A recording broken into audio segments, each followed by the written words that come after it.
आदाब मुंसिफ टीम, आपका इस्तकबाल है मुंसिफ जोहर की खबरों के साथ। मैं हूं माहिरा गौहर। देखेंगे तमाम बड़ी खबरें। आगाज करेंगे हेडलाइंस के साथ।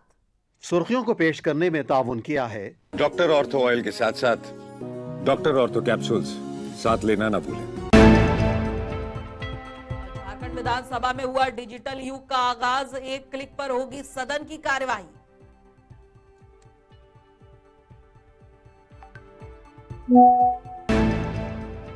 पहाड़ी बाबा की बारात में शामिल होंगे सीएम हेमंत सोरेन। महासमिति की डेलीगेट्स ने मुलाकात कर किया सादर आमंत्रण।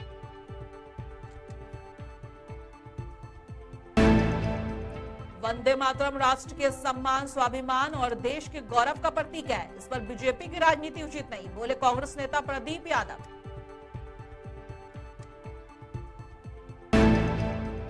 और आगामी झारखंड बजट सत्र रहेगा खास। 2026 में महिला किसानों के लिए होगी बेहतर योजनाएं, बोली कृषि मंत्री।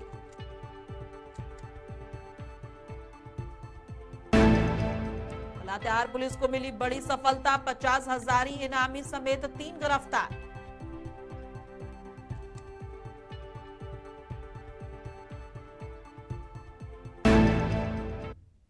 और आगाज करेंगे झारखंड के अहम और बड़ी खबरों के साथ। बता दें कि झारखंड विधानसभा में कामकाज के दौरान अब कागज का इस्तेमाल नहीं होगा। जी हां, झारखंड से बड़ी खबर है। कागज रहित और विधायी कामकाज को डिजिटल बनाने और पारदर्शिता बढ़ाने के लिए झारखंड विधानसभा परिसर में एक नेवा यानी कि राष्ट्रीय विधान एप्लीकेशन सेवा केंद्र का उद्घाटन हुआ है। इसके तहत सदस्यों को अब विधानसभा सत्र के दौरान देर रात में विधानसभा परिसर पहुंचकर प्रश्नों को डालने सहित अन्य कागजी प्रक्रियाओं के लिए आने की जरूरत नहीं पड़ेगी। साथ ही साथ विधानसभा कर्मियों को भी ड्यूटी में सहूलियत होगी। इस मौके पर मुख्यमंत्री हेमंत सोरेन ने कहा कि देश में लगभग 20 राज्यों के विधानसभा में राष्ट्रीय विधान एप्लीकेशन के माध्यम से डिजिटल और पेपरलेस तरीके से विधायी कार्यों को संपन्न करने की शुरुआत हो चुकी है।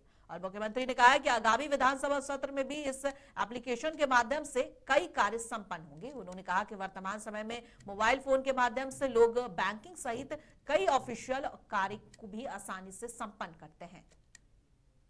झारखंड विधानसभा अब डिजिटल होने के साथ ही पेपरलेस होने की तरफ कदम बढ़ा चुकी है। मुख्यमंत्री हेमंत सोरेन ने विधानसभा में राष्ट्रीय ई विधान एप्लीकेशन यानी NEVA सेवा केंद्र का उद्घाटन किया। साथ ही वे प्रशिक्षण और टैबलेट वितरण कार्यक्रम में भी शामिल हुए। इस पहल के जरिए अब विधानसभा की कार्यवाही तेज, पारदर्शी और पूरी तरह से पेपरलेस होगी। झारखंड विधानसभा के अंतर्गत एक नया अध्याय आज हम लोग जोड़ने जा रहे हैं। अब धीरे धीरे झारखंड विधानसभा की कार्रवाई पूरी तरीके से पेपरलेस और डिजिटल रूप में हमें देखने को मिलेगा। मुख्यमंत्री हेमंत सोरेन ने इस मौके पर कहा कि ये झारखंड जैसे युवा राज्य के लिए बड़ी उपलब्धि है। ये हम लोगों के लिए एक गर्व का क्षण है कि 25वें साल का ये युवा राज्य में हम लोग मौजूदा आवश्यकता अनुसार अपने आप को ढालने का प्रयास और देश दुनिया के साथ कदम से कदम मिलाने का एक सफल प्रयास करने का हम लोगों ने कार्य प्रारंभ किया है। विधायकों को प्रशिक्षण सत्र में डिजिटल एप्लीकेशन चलाने की जानकारी दी गई ताकि वे इसका प्रभावी तरीके से उपयोग कर सकें। मुख्यमंत्री हेमंत सोरेन से देर शाम काकेरोट रांची स्थित मुख्यमंत्री आवासीय कार्यालय में शिव बारात आयोजन महासमिति पहाड़ी मंदिर रांची के एक प्रतिनिधिमंडल ने मुलाकात की। इस अवसर पर मुख्यमंत्री को प्रतिनिधिमंडल के सदस्यों ने आगामी 15 फरवरी 2026 को महाशिवरात्रि के शुभ अवसर पर आयोजित होने वाले महोत्सव में सम्मिलित होने का लिए सादर आमंत्रित किया। मौके पर प्रतिनिधिमंडल में शामिल सदस्यों ने मुख्यमंत्री हेमंत सोरेन को महाशिवरात्रि महोत्सव 2026 को आयोजित होने वाले कार्यक्रमों की तैयारी से अवगत भी कराया और मुख्यमंत्री से सपरिवार महोत्सव में शामिल होने का विनम्र आग्रह किया है। और इस अवसर पर शिव बारात आयोजन महासमिति पहाड़ी मंदिर के संरक्षक राजीव रंजन प्रसाद और अध्यक्ष राजेश साहू सहित बादल सिंह और रिवाल्डो वर्मा और शुभ शीश चटर्जी और राम सिंह और अन्य उपस्थित थे। और केंद्रीय गृह मंत्रालय द्वारा राष्ट्रीय गीत वंदे मातरम को लेकर जारी नई गाइडलाइंस के तहत अब ये राष्ट्रगान जन मन गण से पहले गाया जाएगा। अब इसे विशेष सरकारी कार्यक्रमों में अनिवार्य रूप से शामिल कर दिया गया है, यानी अब प्रमुख कार्यक्रमों में भी वंदे मातरम गाया जाएगा। बुधवार को जारी नए नियमों के तहत राष्ट्रगान के 6 अंतरे बजाना जरूरी होगा और उन्हें 3 मिनट 10 सेकंड के अंदर गाया जा और बजाया जाना अनिवार्य होगा। और अभी राष्ट्रगान की अवधि लगभग 52 सेकंड है। केंद्र सरकार के इस फैसले पर सियासत छिड़ गई है और प्रदेश कांग्रेस विधायक दल के नेता प्रदीप यादव ने इस फैसले के लिए बीजेपी की वोट बैंक राजनीति को जिम्मेदार ठहराया है। उन्होंने कहा है कि वंदे मातरम राष्ट्र के सम्मान, स्वाभिमान और देश के गौरव का प्रतीक है, लेकिन भारतीय जनता पार्टी की इस पर राजनीति करना बेहद खराब चीज है। यह जो गीत है, हमें लगता है कि यह राष्ट्र का स्वाभिमान भी है, राष्ट्र का सम्मान भी है, राष्ट्र का गौरव भी है देश का। लेकिन इसके नाम पर राजनीति ये बेहद खराब चीज है जो भारतीय जनता पार्टी से करना चाहती है। वो भारतीय जनता पार्टी जिस वंदे मातरम गीत को गा करके लाखों लोग कुर्बान हुए और इस तिरंगे को प्राप्त किया, देश की आजादी को प्राप्त किया, आज भारतीय जनता पार्टी के नेता उनकी मातृ संस्था उस आजादी को भी झुठला रही है। इस तिरंगे का भी वर्षों से अपमान करता रहा। हाल के दिनों से उन्होंने अपने तिरंगे को सम्मान दिया है। 2007 तक अपने कार्यालय में वो तिरंगे तक नहीं लगाया, आप सबको पता होना चाहिए। यानी जिस वंदे मातरम को गा करके लोगों ने कुर्बानी दी, यानी उस वंदे मातरम का भी अपमान करता रहा। वंदे मातरम को लेकर गृह मंत्रालय के निर्देश पर कृषि मंत्री शिल्पी नेहा तिर्की ने अपनी प्रतिक्रिया दी है। उन्होंने कहा है कि वंदे मातरम हो या राष्ट्रगान, दोनों को समान रूप से सम्मान मिलना चाहिए। हालांकि इन विषयों पर राजनीति करना उचित नहीं है। या राष्ट्रगीत हो, तमाम चीजें राष्ट्र से जुड़ी हुई चीजें हैं, इसको हमेशा सम्मान देना चाहिए। इसमें मगर कुछ लोग अगर राजनीति करते हैं, जैसे हम लोगों ने कुछ दिनों पहले सदन में भी देखा था कि केंद्र सरकार इसमें बहस कराना चाहती थी, उन चीजों में, राष्ट्रवादी चीजों में अगर आप राजनीति करेंगे तो मुझे लगता है इससे ज्यादा मुझे दुर्भाग्यपूर्ण और कुछ नहीं हो सकता है। मगर अगर राष्ट्रगीत है, राष्ट्र गान है, तो निश्चित रूप से उसके लिए तो कोई भी नागरिक के दिल में प्रेम है, सम्मान है। आज भी अगर राष्ट्रगान होता है, वंदे मातरम या भारत माता की जय लगाई जाती है, तो हम सभी के दिल में एक भावना जाग उठती है। मगर इसमें जिस तरह से बीजेपी राजनीतिकरण कर रही है, मुझे लगता है हाल ही के दिनों में जो स्थिति बन रही है देश की, जो कंप्रोमाइज्ड स्थिति बन रही है, उन चीजों से नजर चुकाने का भी, नजर बचाने का भी एक तरीका है इनका। कृषि मंत्री शिल्पी नेहा तिर्की ने कहा कि झारखंड विधानसभा के आने वाले बजट सेशन बहुत अच्छा होने वाला है। 2026 का साल इंटरनेशनल वुमेन फार्मर्स के रूप में मनाया जा रहा है। इस अवसर को ध्यान में रखते हुए महिला किसानों के लिए बेहतर योजनाएं और सुविधाएं उपलब्ध कराने का प्रयास किया गया है और इन पहलुओं को विस्तृत जानकारी मीडिया के माध्यम से जल्द ही साझा की जाएगी। लोगों के लिए बहुत ही महत्वपूर्ण होने वाला है। कृषि विभाग से हम लोगों ने कई सारे चीजों को वर्कआउट किया है। विशेष रूप से ये 2026 का वर्ष इंटरनेशनल वुमेन फार्मर्स वर्ष के रूप में बनाया जा रहा है। तो महिलाओं के लिए, महिला किसानों के लिए हम लोग कुछ बेहतर और अहम करने का कोशिश भी किए हैं। निश्चित रूप से बहुत जल्द उसके बारे में मीडिया के माध्यम से राज्य की जनता को भी ब्रीफ किया जाएगा। और कांग्रेस नेता राकेश सिन्हा ने प्रेस कॉन्फ्रेंस कर इस दौरान उस बात पर अपनी प्रतिक्रिया दी है जो हाल ही में डोनाल्ड ट्रंप ने जीएसटी घटाकर 18% कर दिया है। इसको लेकर, माफ कीजिएगा, टैरिफ घटाकर 18% कर दिया है। इसको लेकर अमेरिकी टैरिफ समझौता और उस पर अपनी प्रतिक्रिया दी है। क्या कुछ कह रहे हैं, सुनिए। नरेंद्र सिलेंडर हो गया, जहां भारत के ऊपर 18% का टैरिफ, वहीं बांग्लादेश 0% पे खेल रहा है। तो इसका यह मतलब है कि भारत पूरी तरह से नतमस्तक हो गया है अमेरिका के आगे। अमेरिका यह कहता है कि भारत रूस से तेल नहीं खरीदेगा अगर भारत रूस से तेल नहीं खरीदेगा तो भारत को 8 से 10 अरब रुपए का नुकसान होगा। ये रूस के राष्ट्रपति ने कहा है। आप दूसरे देशों से तेल खरीदोगे, महंगाई बढ़ेगी। जो अमेरिका के साथ आपने टैरिफ समझौता किया है, उसमें किसान को आपने पूरी तरह से हतोत्साहित कर दिया है, किसान को आपने निराश कर दिया है। तो कहीं ना कहीं ये तो सही है। कांग्रेस नेता राजेश ठाकुर ने गृह मंत्रालय की वंदे मातरम गाइडलाइन पर प्रतिक्रिया दी है। क्या कुछ कह रहे हैं, सुनिए। पूरी तरह से राष्ट्रभक्ति और स्वतंत्रता संग्राम के समय के लिए प्रेरणा स्रोत भरी गीत है और उसको गाने के लिए कंपेल करना हमें लगता है राजनीति से प्रेरित है। इसके अलावा कुछ भी नहीं है। हमारे देश में सबको अपनी अपनी बात कहने का, अपनी देशभक्ति के संदर्भ में सारी बातें रखने का पूरा अधिकार है और देशभक्ति खुद के जज्बे से आती है, ना कि किसी के दबाव से आती है।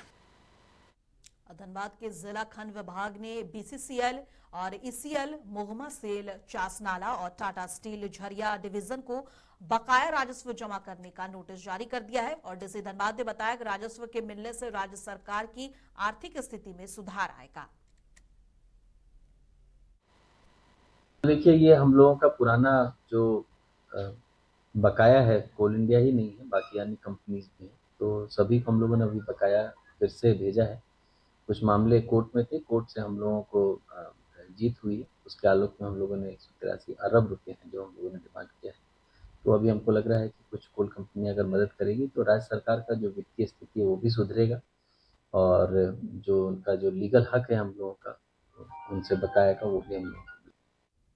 लातेहार पुलिस ने 50,000 रुपए के इनामी उग्रवादी आदेश गंजू समेत 3 उग्रवादियों को गिरफ्तार कर जेल भेज दिया है। एसपी कुमार गौरव ने बताया कि आदेश गंजू के विरुद्ध लातेहार जिला के अलावा चतरा और रांची जिला के विभिन्न थानों में दर्जनों कांड दर्ज हैं। आदेश गंजू और उसके सहयोगी उज्जवल कुमार और सुभाष कुमार की गिरफ्तारी के संबंध में है। आदेश गंजू टंडवा थाना चतरा जिला का रहने वाला है। विगत 2 वर्षों से यह इस टंडवा, बालूमाथ और बरियातू थाना क्षेत्र में ये भ्रमणशील था और इसने कई सारी घटनाओं को अंजाम दिया है। मुख्य रूप से लेवी वसूलने के लिए फायरिंग करना, आगजनी करना, इस तरह की घटनाओं को इसने अंजाम दिया। आदेश गंजू पूर्व में टीपीसी से एसोसिएटेड रहा है। वर्ष 2022 से 2024 में यह जेल भी गया था और वापस निकलने के बाद भी इसने फिर से लोगों को जोड़ करके घटनाओं को कारित किया है। यह टीपीसी के नाम से, जेजेएमपी के विभिन्न लोगों के नाम से, दोनों के नाम से लेवी मांगा करता था। इसके विरुद्ध में लातेहार जिला में, चतरा जिला में और रांची जिला में कुल 21 कांड दर्ज हैं और इसके घर की कुर्की भी की गई थी पूर्व में और 50,000 रुपए का इनाम भी घोषित किया गया था। धनबाद पुलिस ने फ्लैग मार्च निकालकर अपराधियों और असामाजिक तत्वों को चेतावनी दी है। जी हां, डीएसपी सुमित कुमार ने बताया कि डायल 112 और रिस्पांस सिस्टम को और मजबूत किया गया है और शिकायत मिलने पर पुलिस की टीम 8 मिनट के भीतर मौके पर पहुंचने का प्रयास करती है। क्राइम चेकिंग लगा हुआ और हम लोग जो सिटी हॉक की पूरी टीम है, हम लोग निकले हुए हैं और निकल करके जो सभी अड्डाबाजी का स्थल, जो शाम को जो लोग यहाँ पे अड्डाबाजी का स्थल है जो हम लोग चिन्हित किए हुए हैं, उस पर हम लोग रेड करेंगे और अड्डाबाजी जो कर रहे हैं उनके विरुद्ध जो है विधि सम्मत कार्रवाई करेंगे। पूरी संख्या है ये करीब 50 के आसपास है। हमारी टीम जो निकली हुई है, टोटल 50 पुलिस कर्मी हम लोग लगे हुए हैं, पुलिस पदाधिकारी लगे हुए हैं, बाइक है हम लोग के पास और सिटी हॉक की टीम जो है अभी हम लोग यहाँ से निकल करके बैंक मोड़, धनसार चौक, सिटी सेंटर, रणधीर वर्मा चौक, पुलिस केंद्र, स्टील गेट और गोल बिल्डिंग जो है, ये पूरा सिटी का एरिया है, उसको हम लोग वहाँ पे एंटी क्राइम चेकिंग में सहयोग करेंगे और अड्डाबाजी के विरुद्ध अभियान चलाएंगे। आपकी टीम अभी जो है हमारे सबको जो नई बाइक्स जो मिले हैं वो नई बाइक्स दी गई हैं और सभी सिटी हॉक की टीम के साथ जो है अपना वेपन भी रहता है। इसके अलावा सिटी हॉक की टीम के साथ जो है जो डिजिटल वायरलेस सेट दिया गया वो भी हम लोग के साथ है, ताकि हम लोग जो है कहीं से भी और किसी भी समय जो है बिना हिंड्रेंस के हम लोग कम्युनिकेट कर सके एक दूसरे को, मैसेज एकदम स्पष्ट हम लोग को प्राप्त हो सके। हम लोग के कंट्रोल रूम में भी वायरलेस सिस्टम से मॉनिटरिंग होती है, तो इससे जो है हम लोग का कम्युनिकेशन सिस्टम काफी बेहतर है। गुमला के घाघरा थाना क्षेत्र के चतमदाग गांव में जिला प्रशासन और पुलिस की संयुक्त छापेमारी में करीब 8 डिसमिल भूमि पर लगी अवैध अफीम की फसल नष्ट कर दी गई है। अंचल अधिकारी सुशील खाका ने बताया कि दोषियों की पहचान कर कड़ी कानूनी कार्रवाई की जाएगी। और हजारीबाग के चौपारण थाना क्षेत्र के देहर पंचायत में पुलिस और वन विभाग की संयुक्त कार्रवाई में करीब 2 एकड़ में लगी अवैध अफीम की फसल नष्ट की गई है। एसपी अंजनी अंजन ने कहा है कि दोषियों की पहचान कर कानूनी कार्रवाई जल्द की जाएगी।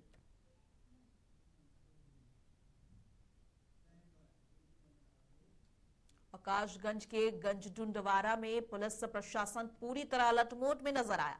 सीओ संदीप वर्मा और इंस्पेक्टर राधे श्याम ने भारी फोर्स के साथ पैदल गश्त कर सुरक्षा का जायजा लिया और 3 सवारी और बिना नंबर प्लेट बाइकों पर सख्त एक्शन लिया गया। पुलिस ने साफ कहा कि हुड़दंग बर्दाश्त नहीं होगा।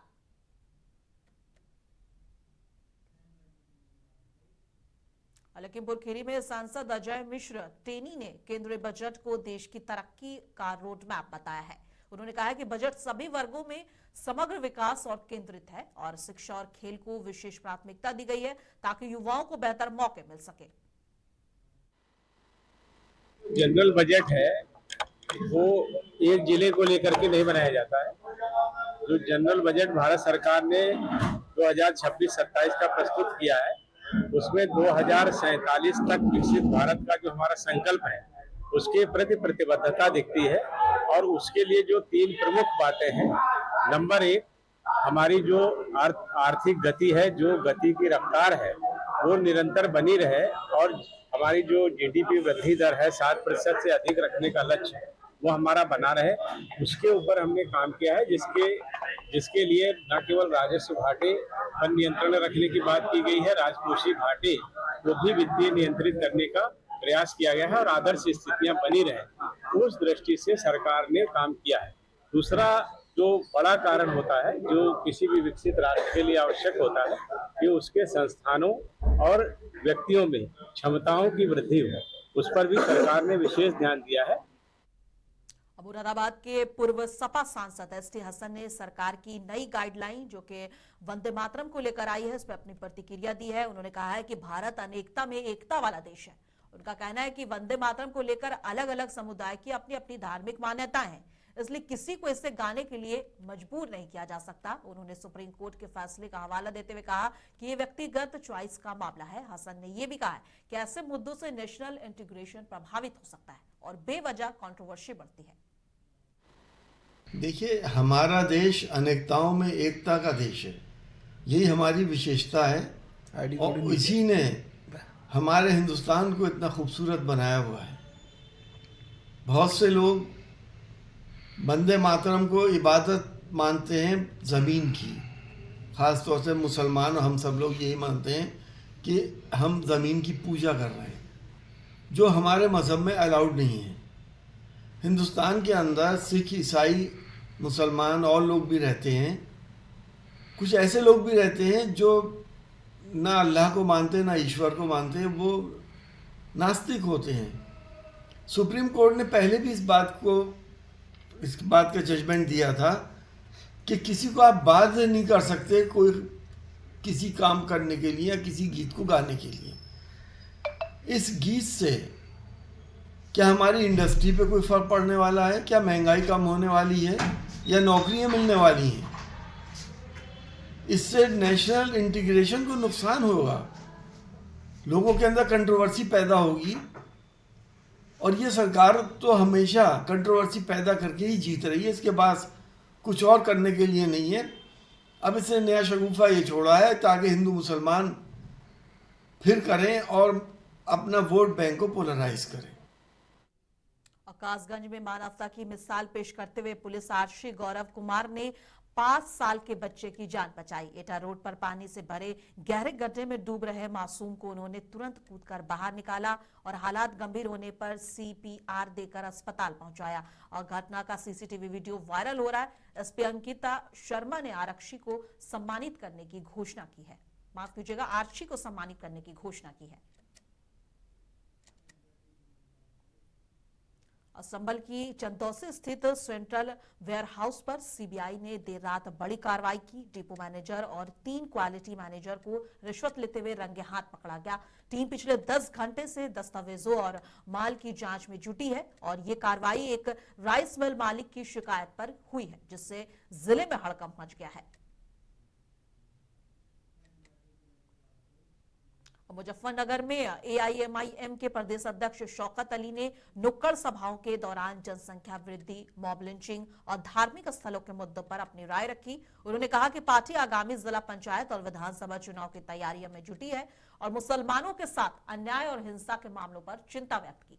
बजट को उन्होंने आम जनता के लिए प्रभावहीन बताया और कहा कि संगठन को मजबूत करने पर जोर दिया जा रहा है।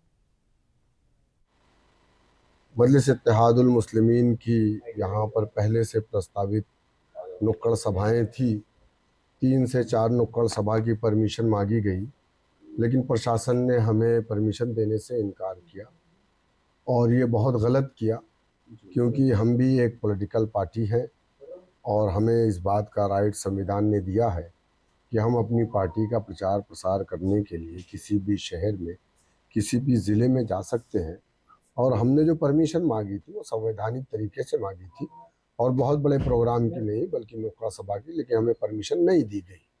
तो क्या लगता है कि इसके पीछे क्या कारण है जो आपको? देखिए, यकीनन ये तो साफ जाहिर है कि पहले तो समाजवादी पार्टी के लोग हम पर एलिगेशन लगाते थे कि बीजेपी हमको चला रही है, बीजेपी हमें दे रही है, बीजेपी की हम भी टीम है। बिजनौर में कांवड़ यात्रा के दौरान मुख्यमंत्री योगी आदित्यनाथ की तैनाती में पुलिस ने सुरक्षा और मानवता दोनों का परिचय दिया है। डीएम जसजीत कौर और एसपी अभिषेक झा ने मार्गों का निरीक्षण किया और पुलिस बल को दिशा निर्देश दिए। एसपी ग्रामीण प्रकाश कुमार और नगीना सीओ अंजनी कुमार ने शिव भक्तों को फल और दूध वितरित किए और दूर दराज से आए भक्तों ने पुलिस की इस सेवा की जमकर सराहना की। मेरा नाम राजेश है और हम हरिद्वार से रुद्रपुर के लिए जल लेके आए हैं, जो रुद्रपुर के लिए जल चढ़ाएंगे फगवाड़ा में। तो यहाँ पे जो शासन प्रशासन की व्यवस्था है हमें ठीक लगी और रोड भी क्लियर थे और आने जाने में सुविधा बढ़ी है। झांसी के इलाइट चौराहा पर उत्तर प्रदेश प्राथमिक शिक्षक संघ की TIT प्रकरण में केंद्रीय शिक्षा राज्य मंत्री के बयान पर विरोध जताया है। जिला अध्यक्ष जितेंद्र दीक्षित और शिक्षक नेता अब्दुल नोमान के नेतृत्व में शिक्षकों ने पत्र की प्रतियों का दहन किया और सरकार की संवेदनहीनता पर नाराजगी जताई। शिक्षकों ने चेतावनी दी है कि अव्यवहारिक निर्णय से नौकरी और पठन पाठन दोनों पर असर पड़ेगा।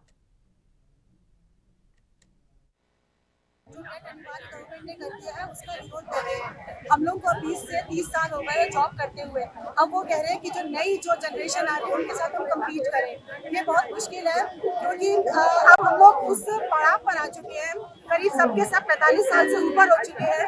इस उम्र में पढ़ना बहुत मुश्किल होता है। अब हमारी जो बच्चों को जो गाइड करने की एज है, इसमें हमसे कहा जा रहा है कि आप पढ़ाई करिए। अगर हम जो इंजीनियर्स हैं, अगर हम उनसे कहें कि JEE मेंस का एग्जाम दीजिए या हम डॉक्टर से नीट के लिए कहें कि आप दे दीजिए, तो वो कोई भी क्रॉस नहीं कर पाएगा। अब अगर जिन जज साहब ने ये जो कानून बनाया है कि आप लोग टेट दीजिए, अगर उनसे भी कहा जाए कि आप क्लैट का एग्जाम दे दीजिए, तो वो भी कभी पास नहीं कर पाएंगे। तो इसीलिए हम सबका जो मान सम्मान है उसको देखते हुए गवर्नमेंट को जो टेट अनिवार्यता है वो कैंसिल करनी चाहिए। पाकिस्तान में शिया मस्जिद पर हुए हमले के विरोध में मुरादाबाद में इमाम मेहंदी यूथ मिशन ने प्रदर्शन किया। मौलाना अली हैदर नूरी के अध्यक्षता में शोक सभा हुई और शहीदों को श्रद्धांजलि दी गई। इसके बाद कैंडल मार्च निकाला गया और पाकिस्तान सरकार के खिलाफ नारेबाजी करते हुए पुतला फूका गया। मिशन के अध्यक्ष हसन जैदी ने आतंकवाद के खिलाफ सख्त अंतर्राष्ट्रीय कार्रवाई की मांग की। बिस्मिल्लाहिर्रहमानिर्रहीम। हमारा नाम सैयद नाज हैदर नकवी है और ये जो प्रोग्राम है उलमा की स्पीच हैं और कैंडल मार्च है, ये सब इसलिए किया गया है कि इंसान के नेचर का तकाजा ये है कि वो जुल्म से नफ़रत करता है। उसका धर्म, मजहब, मसलक कुछ भी हो, लेकिन वो अत्याचार से, तशद्दुद से नफ़रत करता है। ये प्रोग्राम भी इसी चीज़ का इजहार है। यहाँ जितने भी लोग जमा हुए हैं, वो उलमा हो, लॉयर्स हों और दूसरे फील्ड और दूसरे शोबों से बहुत सारे शख्सियात यहाँ पे जमा हुई हैं, और सब जमा होने के बाद और इस प्रोग्राम को मुनक़िद करने के बाद इस बात का इजहार करते हैं कि हम सब लोगों का ताल्लुक़ मज़लूम। सीतापुर में भारतीय जनसंघ के पुरोधा पंडित दीनदयाल उपाध्याय की पुण्यतिथि समर्पण दिवस के रूप में मनाई गई। जिला पंचायत सभागार में संगोष्ठी और प्रदर्शनी आयोजित हुई और मुख्य अतिथि डॉक्टर विमल सिंह और विशिष्ट अतिथि भारत त्रिपाठी रहे, जबकि अध्यक्षता बीजेपी जिला अध्यक्ष राजेश शुक्ला ने की और वक्ताओं ने अंत्योदय और एकात्म मानववाद के विचारों को याद किया। विकास भवन में प्रतिमा पर पुष्पांजलि भी अर्पित की गई। आज 11 फरवरी है। हम सब लोग, हमारे आराध्य दो भारतीय जनता पार्टी के महापुरुष, जिनके संकल्प के आधार पे आज पार्टी अपना कार्य कर रही है, हमारी उत्तर प्रदेश और भारत माता की सरकार कार्य कर रही है, आज समर्पण दिवस के रूप में मना रहे हैं। क्योंकि उनका समर्पण केवल भारत माता के लिए रहा और भारत माता की प्रगति के लिए रहा। भारत माता में जो हमारे कमज़ोर भाई बहन हैं, उन्होंने कहा था जो बहुत गरीब कमज़ोर भाई बहन हैं, इनके पैरों में बीमारी हैं, उन सबको हमें आगे बढ़ाना है, उन सबको अपने साथ लेकर के चलना है और उन सबको जोड़ करके। रामपुर में दिन दहाड़े गोलीकांड से हड़कंप मच गया है। जिला पंचायत सभागार में अधिवक्ता फारूक अहमद को गोली मार दी गई। गंभीर हालत में उन्हें जिला अस्पताल ले जाया गया, जहां डॉक्टरों ने उन्हें मृत घोषित कर दिया। बता दें कि घटना के बाद वकीलों की भारी भीड़ जुट गई। एसपी विधास सागर मिश्र ने मामले की जांच की बात कही है और बार एसोसिएशन अध्यक्ष राजेंद्र प्रसाद लोधी ने कड़ी कार्रवाई की मांग की है। उनके कक्ष में श्री फारूक अधिवक्ता हैं, गए थे। फारूक की पत्नी जिला पंचायत कार्यालय में कार्यरत हैं। उन्हीं के कक्ष में किसी बात को लेकर के आपस में कुछ हुआ, जिसकी वजह से असगर ने फारूक को गोली मारा है। फारूक जो अधिवक्ता है, उनको अस्पताल लाया गया। अस्पताल लाने महोबा में वैदिक विधि विधान और सूर्य आराधना के साथ सूर्य महोत्सव 2026 का भव्य शुभारंभ हुआ। कार्यक्रम प्रभारी मंत्री, विधायक सदर और विधान परिषद सदस्य की वर्चुअल उपस्थिति में संपन्न हुआ। इस अवसर पर जिलाधिकारी और पुलिस अधीक्षक समेत कई जनप्रतिनिधि मौजूद रहे और सूर्य आरती मंत्रोच्चारण के बीच श्रद्धा का माहौल बना रहा। महोत्सव के तहत छात्रों के लिए 4 दिवसीय और प्लेनेटोरियम का उद्घाटन भी किया गया है, जिससे युवाओं को खगोल विज्ञान की वैज्ञानिक जानकारी मिलेगी। महोबा सूर्य महोत्सव का जो आज का कार्यक्रम यहाँ किया गया है, वो एक प्रयास है कि हमारे यहाँ जितनी भी ऐतिहासिक धरोहरें हैं, क्योंकि सूर्य महोत्सव सबसे सूर्य मंदिर रहेलिया सबसे एक बहुत ही पुराना जो है सूर्य मंदिर है। कोणार्क सूर्य मंदिर और गुजरात सूर्य मंदिर से भी पुराना यह मंदिर है और उस समय का एक प्रतीक भी है कि किस प्रकार से जल संरक्षण तब भी हमारी संस्कृति का और धरोहर का हिस्सा होता था। इसका प्रमाण यह रहेलिया सागर का तट है। और जैसा कि हम जानते हैं कि जब कभी प्रयास किया जाता है तो उसका फल भी मिलता है, और सूर्य इस बात का प्रतीक भी है कि एक चक्र है जिसमें प्रकृति बंधी हुई है। जब हम प्रयास करते हैं, गड्ढे खोदते हैं। अब मुंसिफ जौहर की खबरों में बस इतना ही। कल फिर मिलेंगे इस वक्त। तब तक के लिए देश दुनिया की तमाम खबरों के लिए बने रहे मुंसिफ टीवी के साथ।